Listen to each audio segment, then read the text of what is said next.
Olá, gente. Muito boa tarde a todos. Vamos começar mais um programa Manual do Proprietário. Esse programa que te ensina de modo lógico, básico e claro os métodos mais eficientes e simples para vocês estarem mantendo a saúde, prevenindo doenças degenerativas e tendo uma qualidade de vida melhor. Como vocês que me acompanham já há 4 anos têm uma ideia, eu sempre trago aqui para vocês novos temas, trabalhos realizados por órgãos independentes, trabalhos realizados pela indústria farmacêutica. Nós comentamos esses resultados, passo para vocês uma ideia do ponto de vista do manual do proprietário em relação a tudo isso, respondo perguntas e sugestões enviadas por vocês aqui para o e-mail da Rádio Mundial, que é radiomundial@radiomundial.com.br. Então, é muito importante que vocês enviem e-mails para que vocês me estimulem a trazer novas pesquisas, novas respostas para suas dúvidas, e eu estou à disposição de vocês no e-mail da rádio, tá? A Samira Chaine, ela tem aberto os e-mails, me entregue todos os e-mails, e na medida do possível eu vou aqui orientando vocês através dos nossos programas semanais. E como sempre, é um super prazer estar com vocês, é muito gostoso o nosso sábado à tarde, e eu vou começar comentando com vocês hoje algumas coisas que chamam muita atenção ultimamente, e elas dizem respeito ao excesso de medicações. Nós enxergamos que o excesso de medicação é um dos grandes males da medicina contemporânea. E também tem estatísticas mostrando que as iatrogenias, ou seja, os erros cometidos no ato médico, ou seja, por prescrição de medicamento errado, ou seja, por prescrição de medicamento certo, mas em doses erradas, indicações indevidas de cirurgia, são uma das grandes causas de morte no planeta hoje. Então, para vocês ficarem atentos, quando a gente está colocando alguma droga química no nosso corpo, nós temos sempre que estar colocando numa balança o quanto essa droga vai nos trazer de benefício e o quanto elas podem nos fazer mal. Se essa balança pender para o lado que realmente o benefício vai ser muito mais importante do que o efeito colateral, aí sim devemos usar. Então, vamos lembrar sempre, coisa que eu aprendi na faculdade há mais de 30 anos atrás, com professores queridos, né? Hoje provavelmente não mais vivos, teriam aí 90 anos de idade, 100 anos de idade, mas que faziam a medicina na época que medicina era medicina, que medicina era se entregar de coração, ouvir toda a queixa do seu paciente, ou seja, questionar após todos os detalhes, fazer uma anamnese completa, examinar seu paciente. E esses médicos, eles conheciam profundamente a história familiar, eles eram médicos generalistas e eles tinham ótimos resultados, apesar de não ter à disposição a quantidade de drogas que a gente tem hoje, não terem à disposição os equipamentos de diagnóstico e de intervenção que a gente tem hoje, como tomografia, ressonância, ultrassonografia. Eu me lembro muito bem o que a gente tinha na época de faculdade, era um laboratório à disposição para fazer os exames de sangue, urina e fezes, um raio-x e só. Então, a gente tinha que estar ali com o ouvido afiado para estar ouvindo todos os sonzinhos, a gente tinha que estar atento às queixas dos pacientes, pensar, se envolver com a vida dessa pessoa, nem que fosse por aquele período da consulta, examinar, tocar esse paciente e medicar sempre, levando em consideração o paciente como um todo, a fisiologia como um todo, lembrando que nenhum órgão trabalha independente e que tudo é interrelacionado. Então, eu vou começar o nosso bate-papo de hoje falando e comentando com vocês uma reportagem num jornal de grande repercussão muito recente aqui em São Paulo, que falava assim, o título: cresce o uso de drogas para epilepsia, para diabetes e para depressão no tratamento da obesidade. Olha que interessante. Menos de um ano após a Agência Nacional de Vigilância Sanitária ter proibido a venda de remédios derivados da anfetamina, que sempre foram usados por meio século para tratar a obesidade, o consumo off-label. O que é consumo off-label, pessoal? É o consumo de drogas que não são feitas para tratar uma certa doença, mas ela pode ajudar nessa doença. Isso é chamado de off-label. Então, o consumo off-label, ou seja, indicação fora da bula de drogas para epilepsia, depressão e diabetes, disparou no país. Esses medicamentos, que são o topiramato, a liraglutida, a bupropiona e a metformina, não foram aprovados para o tratamento da obesidade, mas também ajudam as pessoas a emagrecerem. Ajudam muito pouco, mas ajudam. Por isso, têm sido indicados para quem não consegue emagrecer, tomando a sibutramina e o orlistat, que foram as duas únicas substâncias que se mantiveram liberadas pela nossa agência reguladora. Mas acontece o seguinte: esses remédios ainda não foram amplamente testados para o tratamento da obesidade. Apesar de existirem estudos em andamento, ainda não é possível afirmar que são totalmente seguros e eficazes para a obesidade. Levantamento do Sindicato da Indústria de Produtos Farmacêuticos do Estado de São Paulo, feito a pedido do Estado, o jornal Estado de São Paulo, mostra que a venda dessas 4 drogas em unidades de caixa aumentou acima do crescimento do mercado, o que mostra que a falta de opção de remédios para emagrecer tem feito médicos as prescreverem no lugar das outras. O consumo do anticonvulsivante topiramato, por exemplo, cresceu 64% no primeiro semestre desse ano, de 2012, em comparação com o mesmo período de 2010, antes da Anvisa ter proibido a venda dos 3 produtos utilizados, que eram a anfepramona, o fenproporex e o mazindol.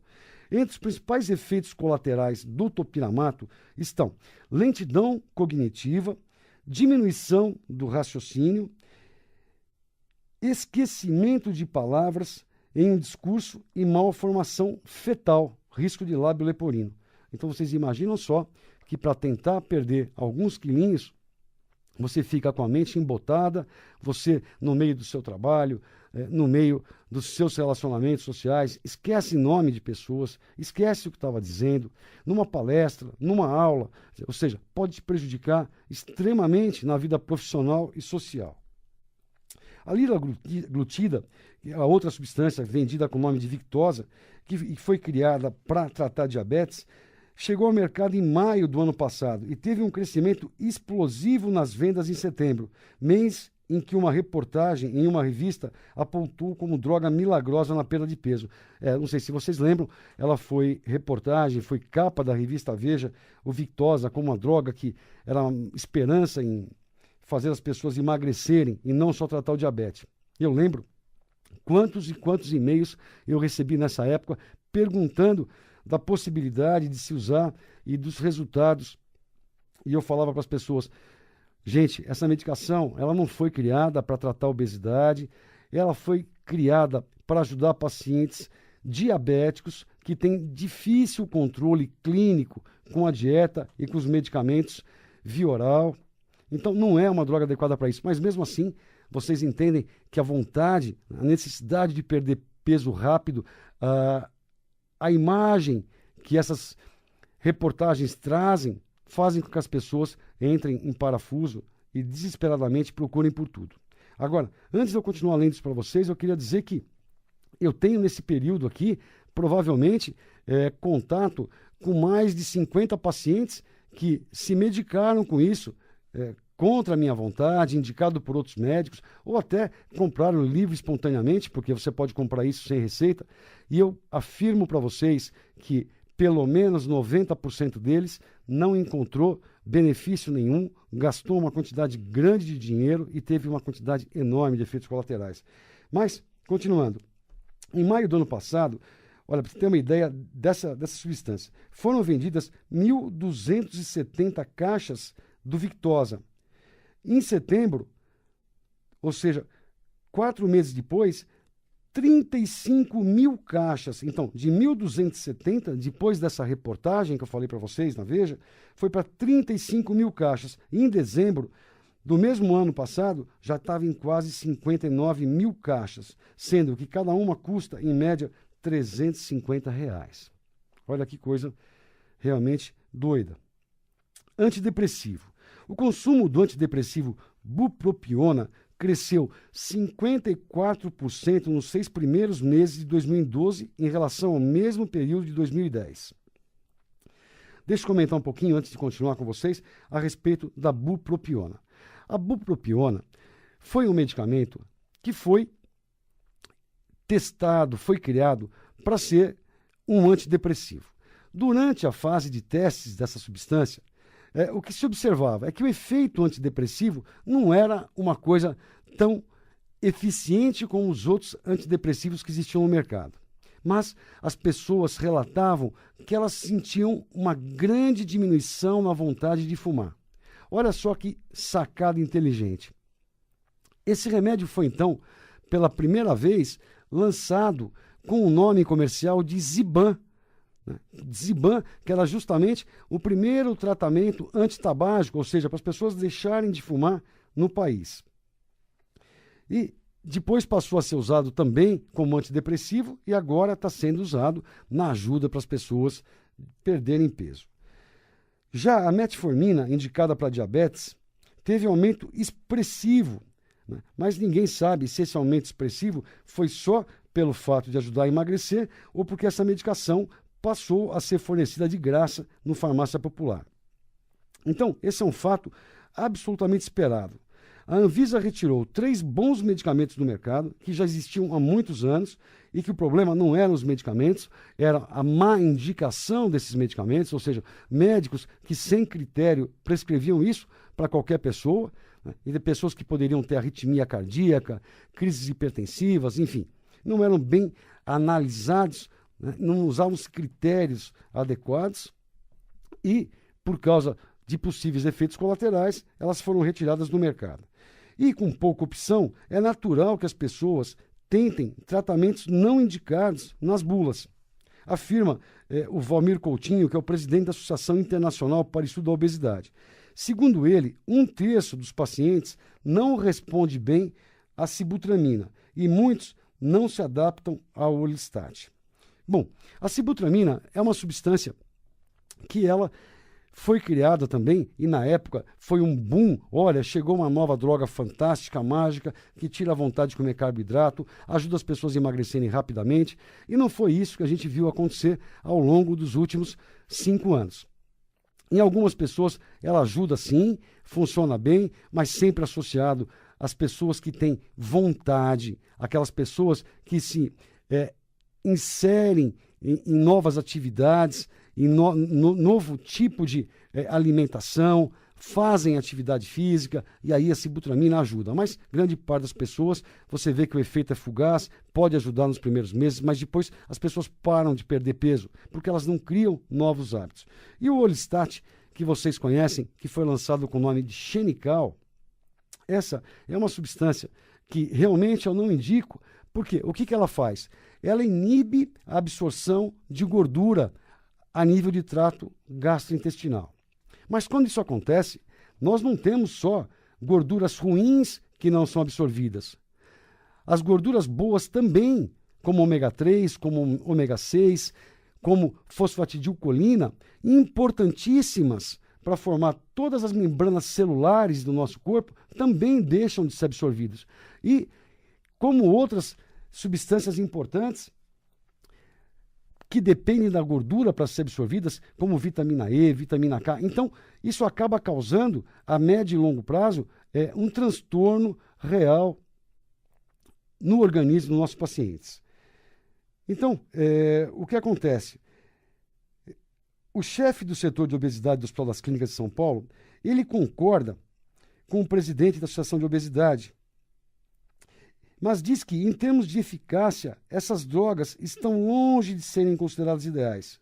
E é previsível que ocorra um crescimento no consumo de qualquer medicamento que promova a perda de peso, avalia. Então, você vê o que ele fala. Olha, se vocês falarem, se alguém falar para vocês que comer esterco de galinha faz emagrecer, eu tenho certeza que vai ter um monte de gente querendo fazer isso.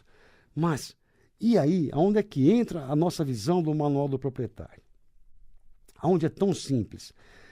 Ninguém, como eu digo para vocês sempre, ninguém dormiu magro, elegante e acordou obeso. Ninguém dormiu saudável e acordou hipertenso. Ou foi deitar ótimo e acordou diabético. Esses processos degenerativos, eles não ocorrem da noite para o dia. Eles vêm ocorrendo no nosso organismo por décadas até.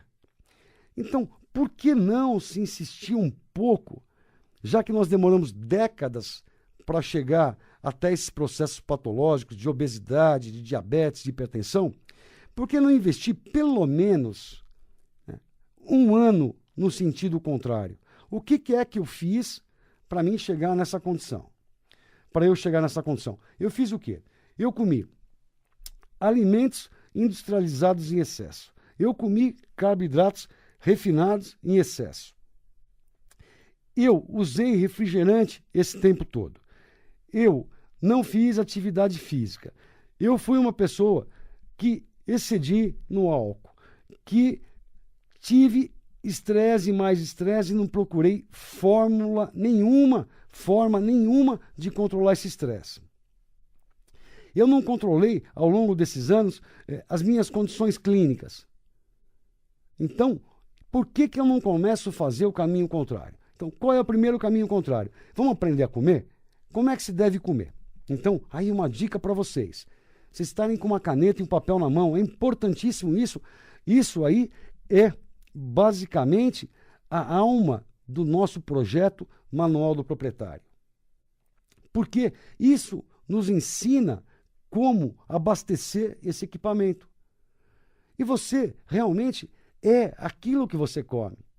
Então, quando você aprende ali a fazer uma dieta fracionada, ou seja, comer 5 vezes ao dia, tomar café da manhã, almoçar e jantar, mas também comer algum alimento nesses intervalos, alimentos de baixo índice glicêmico. Ali, no site do Simp, isso que eu quero que vocês anotem agora, que é muito simples, vocês vão ter essa dieta explicadinha para vocês todos. E é um processo que vocês não precisam passar fome nenhuma. Aliás, ali eu não peço para vocês contarem calorias. Eu só peço que vocês comam alimentos realmente vivos, com energia vital, frescos e tem uma cronologia para serem ingeridos. Então vocês vão aprender a comer o primeiro prato e demorar pelo menos 10 minutos para comer. Esse primeiro prato tem que ser um prato de vegetais crus. Por que isso tem que acontecer? É justamente para você estimular o seu pâncreas com esses vegetais crus para produzirem as enzimas digestivas necessárias para estarem metabolizando o próximo prato que vocês vão comer. Não é a hora que vocês comem, vocês têm enzima suficiente em abundância para estar ali fazendo o processo digestório. Então, é muito importante porque tudo que vocês não conseguirem metabolizar, o seu corpo vai armazenar como gordura. O ser humano só armazena gordura. E ali também vai te ensinar que comer esse prato de verdura crua em 10 minutos vai estar propiciando com que seu corpo tenha tempo de produzir um hormônio chamado colicistoquinina que vai levar informação para o seu cérebro que está entrando no alimento. Isso vai te dar sensação de saciedade. As pessoas comem muito rápido, não dá tempo de ficar pronto. Então, tá vendo? O primeiro passo simples. Eu vou comer primeiro um prato de salada, depois eu vou para um segundo prato que está lá especificado para vocês. Verduras cozidas à vontade, legumes, tirando os legumes de alto índice glicêmico, como batata. Então, vocês vão estar ali comendo verdura cozida, legumes, assado, grelhado, cozido. Vão evitar fritura, fritura não faz bem para ninguém. apesar de ser uma delícia, não faz bem para ninguém. Quem ama demais isso, que coma uma vez por semana. Ali, a coisa não é uma coisa ortodoxa, ela tem jogo de cintura. Você pode sair uma vez por semana, 2 vezes por semana da linha, mas que vocês procurem chegar o mais próximo daquilo. Então, ali vocês vão aprender também que no intervalo das refeições existe uma relação de frutas, que são aquelas de menor índice glicêmico. Vocês não vão encontrar abacaxi e melancia ali, porque são frutas de alto índice glicêmico, fazem o açúcar subir rápido. Vão aprender também que vocês podem começar um dia com um suco altamente rico em nutrientes, detoxificante, que tem ali no site do Simp para vocês a receita. E o site do Simp é www.simpsaude.com, sem o BR. Então, soletrando, Simp Saúde, tudo junto. C de centro, I integrado, M medicina, P preventiva, saúde.com. Então, no site do Simp, vocês vão estar encontrando essa dieta, que vocês também têm no seu livro Manual do Proprietário. É um livro que vocês encontram hoje com facilidade nas grandes livrarias, como a Saraiva, como a Cultura. Vocês podem também comprar o livro da maneira digital no site da Saraiva, para quem prefere os tablets. E ali tem muito mais dicas do que simplesmente só essa nossa dieta de baixo índice glicêmico, fracionada, rica em energia vital. Outra coisa importante para vocês estarem controlando a obesidade, eu falo para vocês sempre, que parece que esqueceram aqui, só tiraram as anfetaminas, o órgão regulador, e os médicos entraram com antidepressivo, remédio para diabetes e anticonvulsivante, que tem como efeito colateral tirar o apetite dos pacientes, sem levar em consideração todos os malefícios dessas drogas. Então, eles simplesmente estão esquecendo de ensinar o paciente a fazer o caminho contrário. Então, vamos aprender a comer, vamos voltar a ter atividade física. Não precisa ser uma coisa extenuante. Você não está acostumado, você não tem tempo, você não quer ir para uma academia. Ótimo, eu não quero que você saia correndo também, se você está aí com 90, 100, 120 quilos, para destruir suas articulações de joelho e tornozelo. Mas você pode começar a fazer caminhadas 5 vezes por semana, num passo lento no início, 40 minutos cada vez. Só que no mesmo passo do primeiro até o último minuto da caminhada. É muito simples. Depois de um tempo, depois de 2, 3 semanas ou um mês, que vocês verem que está ficando muito fácil caminhar isso, vocês passam a caminhar os mesmos 40 minutos, num passo um pouquinho mais rápido, e vão aumentando progressivamente, até quando vocês estiverem caminhando em torno de 45 minutos, num passo relativamente rápido, 5 vezes por semana. Aquilo que eu chamo para vocês de suar uma camiseta por dia. Então não é tão difícil isso. Façam tudo que vocês puderem fazer a pé. Vão almoçar, se vocês trabalham, num restaurante que fique pelo menos a 4 quadras do seu local de trabalho. Então andem 4 quadras para ir almoçar, mais 4 para voltar. Na hora de voltar para casa, procurem pegar o ônibus ou o metrô, uma estação depois. Depois, também na hora de voltar, pegar uma estação antes. E assim, vocês vão tentando ao máximo se movimentar, acertando a dieta. Outra coisa importantíssima é a água. Vocês têm que tirar completamente, não existe essa ideia de caloria que refrigerante diet ou light, nada, isso não deve existir. Vocês têm que tirar isso. Tem que tirar açúcar. Não funciona nada com açúcar e fritura. Tira açúcar. Não é impossível. Vocês podem usar um adoçante que tenha só estévia pura. Se vocês não se acostumarem com o gosto da estévia pura, vocês podem comprar a sucralose, que é um adoçante sintético, mas é feito à base de cana-de-açúcar, e dentre todos os sintéticos, ele é o menos tóxico. Então, vão tentando progressivamente largar do açúcar, no cafezinho, no suco, onde for, passem para a sucralose. Depois de um tempo que vocês se adaptaram a isso, aí vocês tentam ir para a estévia pura, que isso vocês vão poder usar a vida inteira sem fazer mal. Inclusive fazer bolo em casa com isso, torta em casa com isso. Então, olha só, acertamos a dieta, tiramos açúcar e fritura, a dieta está lá para vocês no site do Simp, www.simpsaude.com. acertamos a água no nosso corpo, seu corpo é 75% água. E aí eu pergunto, como é que estão os hormônios todos? A tireoide está legal? Como é que está seu nível de cortisol? Você está em estresse adrenal? Isso faz reter água e sal? Como é que estão os seus hormônios sexuais todos? A testosterona, os estrógenos, a progesterona? Como é que está a sua paratireoide, seu paratormônio, que depende da vitamina D? Então, outra coisa importante para estar ajudando vocês a voltarem ao ponto de equilíbrio é também estarem procurando um médico que tenha uma visão mais ampla do corpo humano e que te peçam todos esses hormônios no exame de sangue, para poder corrigir todos. E aí ainda sobram vários fitoterápicos para vocês usarem que vão auxiliar, como a Garcinia camboja, que diminui a vontade de vocês comerem carboidratos. Vocês podem usar a faseolamina, que diminui um pouco a absorção dos carboidratos. Podemos corrigir as enzimas digestivas. Ou seja, temos tanto trabalho biológico, fisiológico e natural para fazer nessa área, que a gente pode, andando de marcha ré contra essa doença, voltar à normalidade. E isso só requer um pouquinho só de esforço de vocês e um pouco de boa vontade do médico que está te atendendo. E é por isso que eu passo essas dicas para vocês todos. Vocês podem assistir esse programa, quem não pôde ouvir pelo rádio, através do YouTube. Então vocês vão no YouTube, colocam o meu nome, Edmond Saab Júnior, /Manual do Proprietário, e vocês vão estar assistindo isso que eu falei para vocês. Gente, o nosso tempo é muito bom, passa muito rápido, é uma delícia estar com vocês aqui. Vou deixar meus telefones de contato. Vinhedo, prefixo 19, fone 38764848. E São Paulo, aqui na Paulista, 11 3284 1366. Um grande abraço, meu amigo Edmond. Até sábado que vem, pessoal. Tchau.